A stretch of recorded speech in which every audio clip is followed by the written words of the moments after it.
সেতুর নতুন ভিডিওতে আপনাদেরকে স্বাগতম। আমি সুজিত রয়েছে আপনাদের সাথে। আজ আপনাদেরকে দেখাবো ভৈরব সেতুর পূর্ণাঙ্গ কাজের চিত্র এবং কোথায় কি কাজ হচ্ছে এবং কতটুকু কাজ হয়েছে সম্পূর্ণটুকু আজ এই একটা ভিডিওতে দেখানোর চেষ্টা করব। সকলের সঙ্গেই থাকবেন। তো চলুন ভিডিওটি শুরু করা যাক।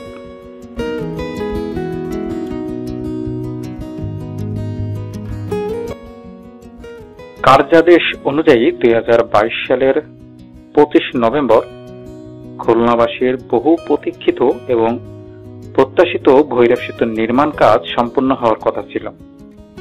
নির্ধারিত সময়ে কাজ শেষ না হওয়ায় প্রকল্পের মেয়াদ বাড়ানো হয় 2024 সালের 30 জুন পর্যন্ত। মেয়াদ বাড়ানোর পরও গত 30 জুন পর্যন্ত 37 মাসে সেতুর নির্মাণ কাজের মোট অগ্রগতি ছিল মাত্র 14.5%। কাজের এই ধীরগতির কারণে তৃতীয় দফায় 2 বছর সময় বৃদ্ধি করা হয়েছে, অর্থাৎ 2026 সালের 30 জুনের মধ্যে ঠিকাদারি প্রতিষ্ঠানকে নির্মাণ কাজ শেষ করতে হবে। কাজের এই অগ্রগতিতে হতাশ খুলনাবাসী। এদিকে সম্প্রতি সেতুর শহরাংশে 1 নং পিলারের নির্মাণ কাজ শুরু হয়েছে। খুলনা সড়ক ও জনপথ বিভাগ সহজ সূত্রে জানা যায়, নদীর উপর 100 মিটারের পরিবর্তে 160 মিটার কংক্রিট সেতু। ভৈরব সেতু প্রকল্পের মোট অগ্রগতি 40.37%। আর্থিক অগ্রগতি 37.29%। আর মূল সেতুর কাজের অগ্রগতি 14.50%। সেতুর আর্থিক অগ্রগতি 10.93%। এদিকে সেতুর প্রশস্ততা বাড়ায় 17, 18 ও 19 নং পিলারের নকশায়ও সংশোধন আনতে হবে। প্রকল্পের দৌলতপুর মহসিন মোড়ের আগে অ্যাপ্রোচ সড়কে একটা আন্ডারপাস নির্মাণ, সেতু নির্মাণের জন্য ভেঙে ফেলা 2টি মসজিদ ও একটু ঈদগাহ নতুন করে নির্মাণ করতে হবে।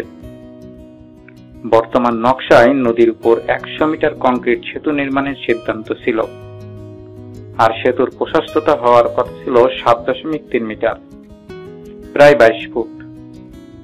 স্বল্পগতির যানবাহন এবং সাধারণ মানুষের চলাচলের জন্য পৃথক কোনো লেন ছিল না। এতে করে ভবিষ্যতে যানবাহনের চাপ বাড়লে যানজট এবং দুর্ঘটনার আশঙ্কা দেখা দেবে। এই সকল বিষয়গুলো বিবেচনায় এনে সংশ্লিষ্ট কর্তৃপক্ষ সেতুর ডিজাইনে পরিবর্তন আনয়নের সিদ্ধান্ত নেন।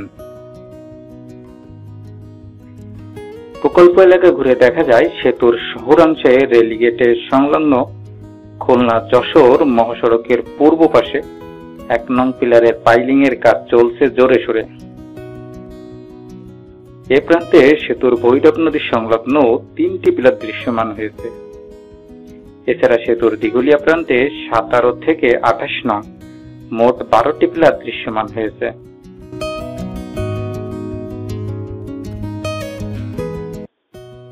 ভৈরব সেতুর পিলার বসবে মোট 28টি। এর মধ্যে সেতুর শহরাংশে কুলিবাগান হতে রেলিগেটে ভৈরব নদীর তীর পর্যন্ত 1 থেকে 14 নং পিলার এবং সেতুর দিঘলিয়া প্রান্তে 17 থেকে 28 নং পিলার বসবে। সেতুর রেলিগেট প্রান্তে নদীর পাড় থেকে 42 মিটার ভেতরে 15 নং এবং সেতুর দিঘলিয়া প্রান্তে নদীর পাড় হতে 18 মিটার ভেতরে 16 নং পিলার বসবে। এই 2 পিলারের উপর 160 মিটার স্টিলের সেতু বসবে। ভৈরব সেতু নির্মাণ প্রকল্পে মোট ব্যয় ধরা হয়েছে 617.53 কোটি টাকা। এর মধ্যে মূল সেতু নির্মাণে ব্যয় ধরা হয়েছে 302.78 কোটি টাকা। জমি অধিগ্রহণের জন্য ব্যয় ধরা হয়েছে 281 কোটি টাকা। বাকি টাকা সেতু সংশ্লিষ্ট অন্যান্য কাজে ব্যয় হবে।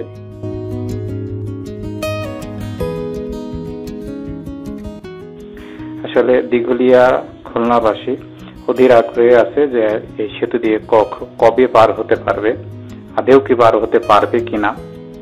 তো সবটা জানতে আমার চ্যানেলের সঙ্গেই থাকবেন। ধন্যবাদ।